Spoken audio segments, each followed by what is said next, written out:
Hi there, I'm personal stylist Noelle Cellini and style expert.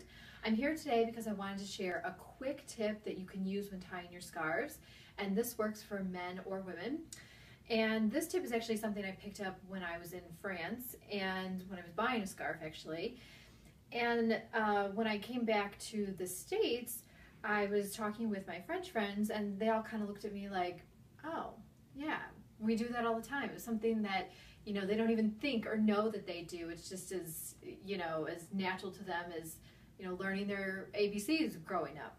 So the trick to do when you're tying a scarf to make it a little more polished and put together is that instead of taking a scarf and making it very square at the end, meaning that this is kind of the same length as this is right here, and then usually what we do is, you know, make this the same and then we just kind of wrap it around and then tie it however we want, is that this creates a very, it's fine, but it just doesn't look, like I said, as polished.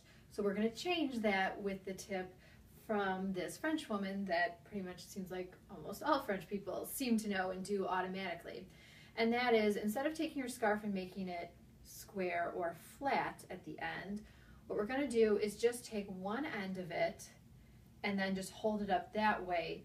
So it kind of creates a nice little angle here, which in turn makes the scarf actually longer, and that's better because then you have more length to work with.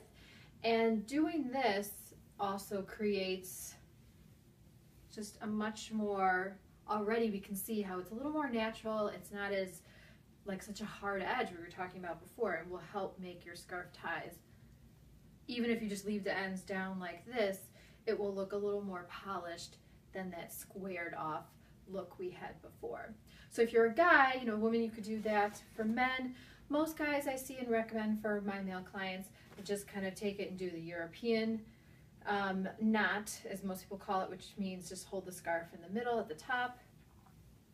And if you're still holding it over here, just bring our kind of looser angled ends through, and that's all gentlemen need to do, and women, we can you know, tie it and loop it 1,000 different ways, and I have a couple other videos for that if you're interested in those. So any other style questions, please submit them in the comment section below. If you liked this video, please share it with your friends or anybody who you know might really enjoy it. And I look forward to seeing you in the next episode. Be sure to check out my online style school, the Style Academy, where I have lots more tips and tricks and sharing them, you know, monthly too on my blog. So be sure to check it out. Thanks for watching.